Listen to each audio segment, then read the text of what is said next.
Adam eut le contrat de semence d'étoiles et l'ascension planétaire. 21 mars 2017. Mes chers amis, je suis Adamu de l'entité monadique de la civilisation pléiadienne, parlant encore une fois par mon scribe, Zimdad. Aujourd'hui, je souhaite parler directement aux semences d'étoiles de la planète Terre. Mais, même si vous ne pensez pas qu'il soit possible que vous-même soyez une semence d'étoile, je vous invite à lire ce communiqué.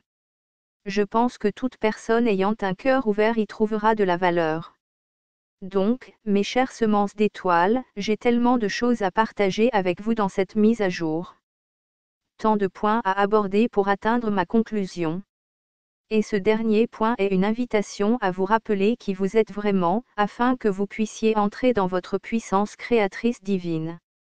Afin que vous puissiez faire ce que vous vouliez, avant que vous soyez né dans votre incarnation actuelle, et que vous puissiez participer à la création d'un nouvel âge d'or de l'humanité. Il y a donc beaucoup à dire. La meilleure façon de commencer est de vous parler du contrat que toutes les semences d'étoiles ont signé avant de venir sur Terre. Toutes ces informations servent à déclencher vos souvenirs profonds d'un endroit éloigné et d'un temps d'il y a de nombreuses vies. De qui vous étiez. Du courage et du sacrifice qui vous ont poussé à faire le choix que vous avez fait. Et des engagements que vous avez pris envers vous-même sur la façon dont vous agiriez, comment vous aideriez, comment vous vous guéririez, comment vous vous souviendriez, et comment vous guéririez les autres, comme vous l'aviez fait vous-même. Le contrat de semence d'étoiles. Il y a 6 composantes pour le contrat de semence d'étoiles dont vous, en tant que semence d'étoiles, devez être rappelé. Ils sont connus comme l'invitation, le brisement, la réparation, le don, le retour et la dissolution. Je vais discuter de ces éléments, un par un. L'invitation. En tant que semence d'étoiles, vous avez pris conscience de vous-même, de la matrice d'une civilisation planétaire, ailleurs dans cette galaxie, par exemple sur les Pléiades. Après l'aube de votre conscience sur ce monde lointain, vous avez évolué spirituellement, vous élevant à travers les densités de conscience, au travers de nombreuses incarnations sur votre planète d'origine. À un certain moment, vous seriez considéré comme une âme avancée. Prêt à passer de l'incarnation, de la densité de la conscience sur votre planète d'origine, à la densité de conscience suivante plus élevée. Et puis, on vous aurait offert une invitation. Une occasion de redonner à la vie un cadeau, proportionné à tout ce que vous aviez reçu tout au long de votre vie. C'est un rite de passage, pour tous ceux qui évoluent le long du chemin du service aux autres, service to others, st aux notes du traducteur. Lorsque vous avez reçu, vous donnez au moins autant que ce que vous avez reçu. Il y a beaucoup de façons de donner en retour à ce stade. Une de ces façons est de vous engager dans un contrat de semence d'étoiles. Acceptez de quitter le confort et la sécurité de votre famille d'âme et foyer spirituel, et de s'aventurer, et de s'incarner dans un groupe totalement différent du vôtre. Ce faisant, vous vous engagez à abaisser votre conscience à la fréquence vibratoire de la civilisation que vous visiterez. Vous ne pouvez pas être né parmi eux, si vous n'êtes pas de leur densité, après tout. Et alors, vous acceptez de vous réveiller, de retourner, alors que vous êtes parmi eux, à votre état antérieur de conscience. Et c'est le cœur du contrat de semence d'étoiles. Que vous vous guérirez à votre état antérieur de conscience, étant là, sur cette planète étrangère, et tout en vivant au milieu de cette culture étrangère. Peut-être que vous ne comprenez pas intuitivement maintenant que c'est un vaste cadeau, que vous faites en faisant ainsi. Mais vous voyez, puisque tout est un, ce que vous faites à vous-même, vous le faites à l'autre aussi. Et si vous faites ce travail d'auto-guérison sur une planète, vous mettez à la disposition des autres sur la planète, le même chemin de guérison que vous avez parcouru. Vous n'avez même pas besoin d'en parler un mot à un seul autre.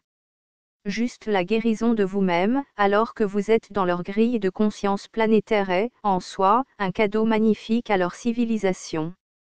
Bien sûr, c'est ainsi, car vous êtes un être aimant, gentil, de bon cœur par nature. Si vous trouvez quelque chose qui vaut la peine de partager avec d'autres, vous chercherez à le partager. Si vous pouvez aider, vous le ferez. Si vous pouvez servir, vous le ferez. Si vous pouvez enseigner, vous le ferez. Si vous pouvez offrir la guérison, vous le ferez. Telle est votre nature de base, ayant évolué à un niveau élevé dans une société STO. Ainsi, non seulement vous vous guérirez sur cette planète étrangère, vous vous retrouverez quasiment et certainement à être une sorte de donateur, en faisant ainsi. Les semences d'étoiles sont une bénédiction profonde partout où ils vont. Et quand vous avez terminé votre processus de retour à votre niveau de conscience antérieur et que votre incarnation sur cette planète arrive à sa fin, alors vous pouvez retourner à votre groupe d'âmes d'origine, avoir une réunion triomphante et joyeuse avec eux au plus haut niveau de conscience que vous habitez maintenant. Et c'est ainsi que vous avez reçu une invitation. Vous viviez parmi votre famille d'âmes sur votre planète d'origine. Vous aviez atteint un point culminant dans votre évolution spirituelle. Vous étiez prêt à passer à la phase suivante de votre voyage d'âme. Et alors que vous envisagiez votre grand service, vous avez été approché par un maître de retour. Je vais vous en dire un peu plus sur eux dans un petit moment. Mais, un être vénéré de grande sagesse et d'avancement s'est approché de vous, pour vous faire savoir que vous aviez été sélectionné. Si vous étiez volontaire, vous avez été trouvé comme ayant le tempérament et suffisamment avancé, pour relever les défis et les luttes d'un contrat de semences d'étoiles, sur l'une des nombreuses planètes en évolution, au sein de cette galaxie. Après que vous ayez accepté cette noble entreprise, un processus rigoureux de formation et de préparation a commencé. On vous a parlé des différentes planètes dans la galaxie qui ont besoin de semences d'étoiles. Les planètes dont le Conseil planétaire avait lancé un appel de contrat. Et puis, vous avez choisi la destination pour votre grand service. La Terre est, à ce moment-là, une destination centrale. C'est la plus grande destination pour les Pléiadiens semences d'étoiles. Il y a un certain nombre de raisons à cela. L'une d'elles est la relation familiale étroite entre les Pléiadiens et les humains de la Terre. Une autre est le grand besoin, à ce moment, sur la Terre. Il y a aussi le fait du degré élevé de difficulté et de défi. La Terre est en fait considérée comme la mission la plus difficile de tous. Et les Pléiadiens sont par nature un lot courageux. Certains diront téméraires. Nous sommes toujours prêts à nous livrer aux efforts les plus difficiles. Mais surtout, nous sommes ici en grand nombre en raison de l'importance cruciale pour toute la galaxie, que la population humaine de la Terre réussisse dans le processus d'ascension sur place, qui est tenté ici. Cela n'a jamais été fait auparavant. Et si elle réussit, elle altérera irrévocablement les relations galactiques. Cela terminera, une fois pour toutes, les guerres interplanétaires qui ont fait rage depuis le début des temps. La raison pour laquelle la Terre est si cruciale est complexe, mais je vais l'expliquer aussi simplement que je le peux dans un instant. En ce moment, je veux que vous compreniez que c'est une mission vraiment cruciale, d'importance littéralement galactique. Je ne peux pas imaginer une façon dont vous pourriez donner un service plus grand qu'un contrat de semences d'étoiles sur la planète Terre, à ce moment particulier. Il y a tellement, beaucoup de Pléiadiens ici, en ce moment, servant leurs grands cadeaux. Avant de venir ici, les entrepreneurs auraient passé du temps sous la tutelle des maîtres du retour subventionnés. Ce sont des êtres qui ont déjà terminé leur contrat de semences d'étoiles, ont monté leur conscience sur leur planète de destination, et sont retournés pour enseigner ce qu'ils savent. Vous seriez préparé, formé et enseigné par le plus respecté de tous les maîtres de retour, ceux qui étaient revenus du devoir sur la terre. Il vous aurait dit à quoi s'attendre. Il vous aurait fait comprendre les grandes difficultés inhérentes à cette entreprise. Le risque de se perdre dans cette réalité, pour de nombreuses vies. Le choc du changement de la culture pléiadienne harmonieuse à la culture terrestre abrasive et agressive. Le bruit psychique sur la Terre qui peut vous conduire au bord de la folie et désactiver vos capacités spirituelles inhérentes. Le défi de savoir que vous êtes différent des humains de la Terre autour, mais ne pas savoir pourquoi, et ne pas se souvenir de votre mission. La douleur de l'isolement, que la plupart d'entre vous éprouveraient à la suite de l'incarnation, seul, parmi une mer d'étrangers. La douleur de toujours être considéré comme étrange et même dérangé, pour simplement parler et agir d'une manière qui est juste, bon et vrai pour vous. Tout cela, et bien plus encore, auriez-vous été amené à apprécier dans votre exposé. Et vous auriez aussi été informé des merveilles incroyables de la Terre. La beauté naturelle et la diversité, qui est au-delà du parallèle, par exemple. Et puis, dûment préparé, vous, l'entrepreneur semence d'étoiles, laisserez commencer votre grand service. Le brisement.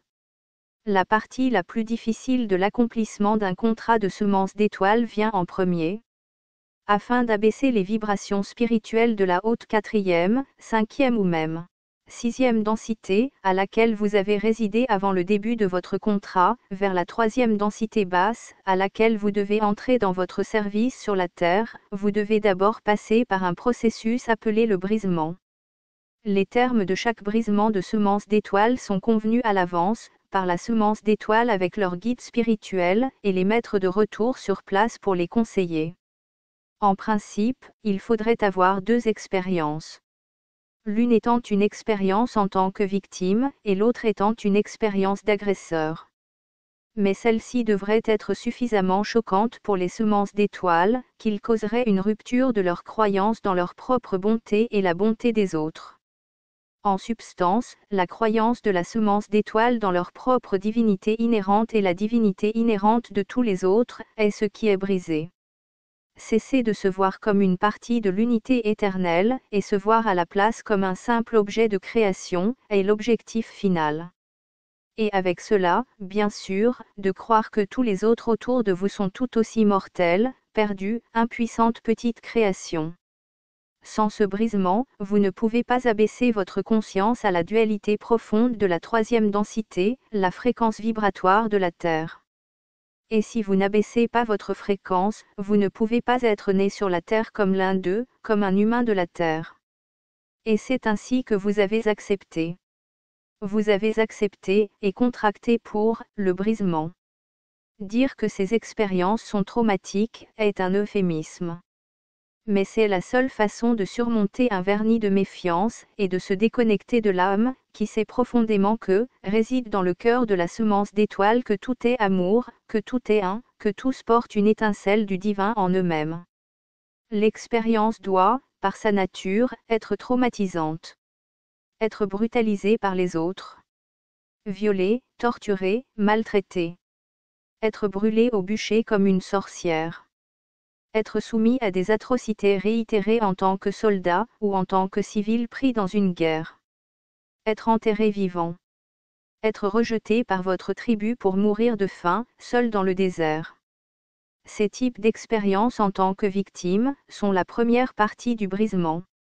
Une partie qui permet à la semence d'étoiles de croire que les autres sont mauvais, méchants, ne pas être dignes de confiance, pas dignes d'amour. Et puis, avec leur foi en les autres brisés, les semences d'étoiles seront prêts à se défendre contre l'autre. Pour attaquer l'autre en légitime défense.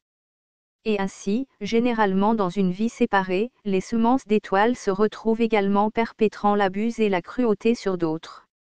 Utiliser leurs dons et leurs pouvoirs naturels pour faire des autres des victimes dans leur communauté. Conduire d'autres égarés pour leur propre satisfaction d'ego. Faire un carnage. Causer du mal. Et arriver à la fin de cette vie avec suffisamment de preuves pour arriver à la conviction qu'ils sont eux-mêmes méchants et indignes d'amour. Et ainsi le brisement est conclu. Cela peut prendre aussi plus qu'une vie ou deux, mais habituellement un peu plus. Mais, le fait est que les semences d'étoiles se retrouvent alors habitant la même conscience de dualité, que tout le monde qui habite dans la 3e densité, sur Terre. Ensuite, ils sont prêts pour la phase suivante. La réparation. À un certain moment, quand ils sont prêts à l'entendre, chaque semence d'étoiles sent un appel dans leur cœur à se souvenir. Pour aller au-delà du traumatisme du brisement, pour les consciences transcendantes qui apportent la guérison. La vérité de l'unité de tous. Les enseignements anciens, profondément ancrés de leur peuple. La vibration de leur planète d'origine. Ces choses, ainsi que des incitations contractées, et des rappels, comme cette transmission même, bien sûr, tous aident les semences d'étoiles à engager activement leur propre guérison. Et ainsi, la réparation commence. C'est un travail lent et patient. Il n'y a pas de raccourci, ni de solution rapide. Mais je dirais que le cœur du processus est l'amour de soi. L'amour-propre qui permet aux semences d'étoiles de retrouver leur cœur. Pour aller au-delà de la couche de mal infligée pendant le brisement, à leur connaissance la plus profonde, la plus ancienne. Je desservirais profondément ce processus, si je prétendais que ce n'est pas à la fois compliqué et difficile. Se guérir, dans un endroit d'une telle confusion désastreuse que la subréalité de la dualité, est loin d'être facile. Trouver votre connexion de cœur, dans un endroit de tel bruit psychique est une tâche gigantesque. Mais, il n'a jamais été promis à la semence d'étoiles que ce serait facile. Plutôt l'inverse. C'est un défi, digne des âmes les plus courageuses. Et, même les plus courageuses sont testées à leurs limites. Même les plus sages, et les plus spirituellement connectés, peuvent se perdre dans ce lieu. Parfois errant pendant des dizaines, des centaines voire des milliers de vies, dans un état d'amnésie profonde et de détresse spirituelle, avant qu'on puisse les aider à se souvenir. Ça arrive. Mais, quels que soient les cas, celles qui restent dans le parcours finalement se réveillent, se guérissent à leur niveau vibratoire précédent et rentrent chez eux. Le don de cadeau. Avant de pouvoir parler du retour, je dois d'abord aborder le don de cadeau. Vous voyez, vous guérir vous-même est, en soi, déjà un cadeau merveilleux. Lorsque vous le faites, vous travaillez un chemin dans la conscience, qui devient alors, plus facile pour les autres de suivre. En guérissant vous-même, vous guérissez les autres sans même essayer.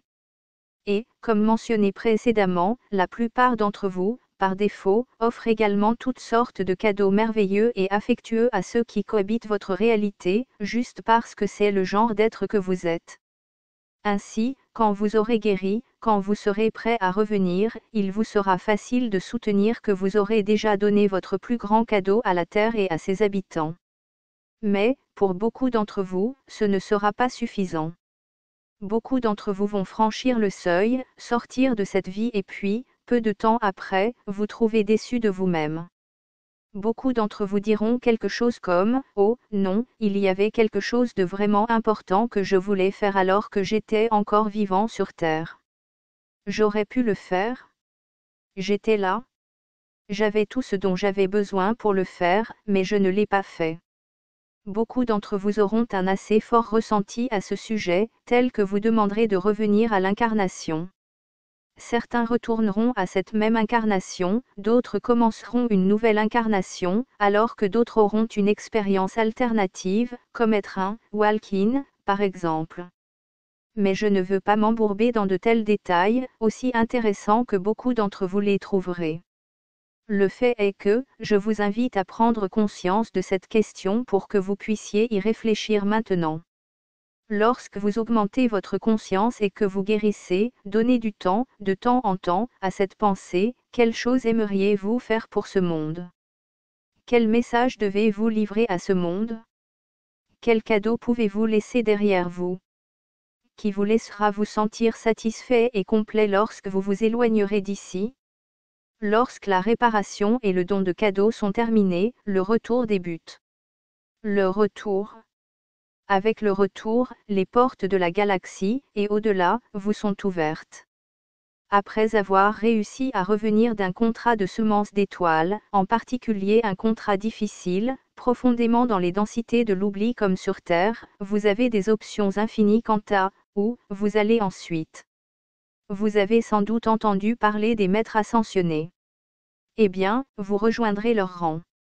Et en tant que tel, vous êtes réputé être un co-créateur utile et souhaitable dans n'importe lequel d'un vaste éventail d'endroits dans la galaxie, en exécutant l'un quelconque d'une vaste gamme de rôles. Juste l'un d'entre eux est de jouer le rôle de retour du maître de retour sur votre planète d'origine, l'enseignement, de conseiller et de guider la prochaine génération de semences d'étoiles candidats potentiels. Beaucoup de maîtres ascensionnés choisissent de rester impliqués dans leur culture planétaire adoptée, dans ce cas, choisissent de rester actifs comme guides et enseignants pour les âmes incarnées ici sur Terre. Mais, compte tenu de ce que la semence d'étoile de retour a traversé, étant donné la profonde connaissance de soi, la profonde compassion et la sagesse qu'ils auront par définition atteinte, ils sont libres d'explorer d'innombrables options de rechange. Certains aiment prendre une période sabbatique, dans laquelle ils voyagent simplement dans la galaxie comme une semence d'étoiles émérite en grand. Visiter les planètes habitées, comme leur cœur les appelle à faire. Apporter leurs dons et leur sagesse, là où ils sont appelés. Et puis, habituellement, trouver une situation qui convient à leurs intérêts et leurs capacités particulières, un endroit pour les rappeler à la maison, pour la prochaine étape de leur évolution sur le chemin de l'unité. La dissolution. Mais, toutes les semences d'étoiles ne complètent pas leur contrat. La plupart le font. Mais, il y a toujours un certain nombre qui, pour diverses raisons, ne le font pas. Bien que la semence d'étoile est entraînée et préparée avant sa mission, je ne pense pas qu'une seule semence d'étoile n'ait jamais accompli sa mission sans plusieurs fois crier à l'aide en disant « Je ne savais pas combien cela serait difficile ». C'est simplement qu'aucun encadrement quel qu'il soit avant la mission ne peut entièrement préparer une âme pour les chocs et les rigueurs, d'abord, du brisement, puis des longues durées de vie de l'isolement profond, que vous vivez d'être parmi d'autres qui ne sont pas de votre propre famille d'âme. Pour cette raison, il est juste que les semences d'étoiles doivent être en mesure de sortir de leur contrat. Il doit être possible pour la semence d'étoile de dire « c'est trop, je ne peux pas continuer ». Et en effet, une telle situation est prévue. Dans la carte de vie de chaque incarnation de chaque semence d'étoile, un certain nombre d'événements de sortie sont conçus. Cette question est traitée en profondeur par mon estimé collègue, Maître 8, à un être qui veille sur tous les contrats de l'âme dans cette réalité. Il en parle, aussi par Zindad, dans le livre 1, de Ascension Papers. Note de Zindad. Vous êtes invité à télécharger gratuitement ce livre sur mon site web. Ici, Adamu se réfère à la sous-rubrique « Comprendre la mort » dans le chapitre 8 du livre 1, de Ascension Papers. Bien que je vous conseille de lire ce matériel pour obtenir une compréhension plus complète, ce que je vais vous offrir pour l'instant, c'est la simple conscience que chaque vie contient des moments pré-planifiés, dans lesquels vous êtes retiré de la circulation de votre vie, repris pour passer devant vos maîtres et guides, pour vous rappeler ce que vous avez signé, vous rappeler l'importance de ce que vous faites, et ensuite vous demander d'affirmer que vous souhaitez continuer votre mission. Si vous acceptez de continuer, vous êtes retourné à ce flux de vie à un moment approprié, peut-être un certain temps avant l'événement de sortie, et cette fois vous passez l'événement de sortie sans être extrait. Ce qui signifie que vous n'aurez pas de souvenir de l'extraction. Vous continuerez votre mission sans interférence. Si vous contestez et choisissez la dissolution de votre contrat de semence d'étoile, l'événement sortie est entièrement adopté. Cette incarnation est terminée. Pour ceux qui vous connaissaient dans cette vie, il apparaît alors que vous êtes décédé. Peut-être, dans un certain type d'accident, ou un traumatisme de santé. On vous fait ensuite un compte-rendu, doux et aimant, et vous retournez en incarnation parmi votre propre peuple dans votre système d'étoiles, afin que vous puissiez revenir à votre équilibre et évolution spirituelle. Cela n'est pas considéré comme un échec, et il n'y a pas d'ignominie inhérente à prendre un événement de sortie. Beaucoup de bien auraient de toute façon été accomplis par une telle semence d'étoiles avant cette sortie. Pour éviter la confusion, je tiens à préciser qu'aucun événement de sortie n'est jamais planifié en tant que suicide. Je n'ai aucun jugement à propos du suicide. Mais le suicide cause un traumatisme massif aux proches qui restent derrière. Pour cette raison, les événements de sortie ne sont pas planifiés de cette façon. S'il vous plaît, lisez la section ci-dessus du livre de Zindad si vous avez besoin de plus de compréhension sur ce sujet très sensible. Le cas spécial. Je viens de vous expliquer ce qu'est un contrat de semence d'étoiles. Il s'agit, en termes généraux, de ce que l'on retrouve dans tous les contrats de semence d'étoiles, quel que soit le lieu d'origine de l'entrepreneur. Aldébaran, Arcturus, les Pléiadiens, Sirius, ceux-là, et bien d'autres systèmes étoiles, envoient régulièrement des semences d'étoiles dans la galaxie pour faire leur bon travail. Et les semences d'étoiles ont, à travers les âges, été incarnées sur une vaste gamme d'autres planètes. La Terre n'est qu'une des nombreuses destinations qui ont été desservies. Et sur la Terre, la vôtre n'est que la dernière d'une succession de civilisations, à s'engager dans sa propre ascension de la conscience, et donc à recevoir un contingent de semences d'étoiles. Je voudrais donc tout d'abord que vous compreniez qu'il s'agit d'une pratique ancienne et répandue. Et ensuite, je vous souhaite, deuxièmement, de comprendre que ce qui se produit maintenant sur la Terre est également tout à fait unique, très spécial et absolument crucial, pour le bien-être et l'avancement de la conscience de la galaxie entière. Et voici où je vais reprendre le récit dans ma prochaine transmission. Prochainement, dans ma prochaine mise à jour, je vais parler de l'unicité de la situation sur la planète Terre. Je vais vous dire comment l'ascension de la Terre est différente de toute autre. Et je vais vous dire pourquoi une ascension réussie est absolument cruciale pour le bien-être de toute la galaxie. C'est toute une histoire intéressante. Mais il faudra attendre la prochaine fois. En attendant, si vous souhaitez lire les versions précédentes de cette série, vous êtes invité à le faire à zindad.com/adamu, et si vous souhaitez être mis à jour chaque fois que je lance une nouvelle transmission via Zindad, vous pouvez vous inscrire à notre bulletin, à zindad.com/newsletter. Et avec cela je vous envoie un adieu très affectueux, jusqu'à la prochaine fois. Je suis Adamu, de l'entité monadique de la civilisation pléiadienne, et je vous parle, comme toujours, par Zindad.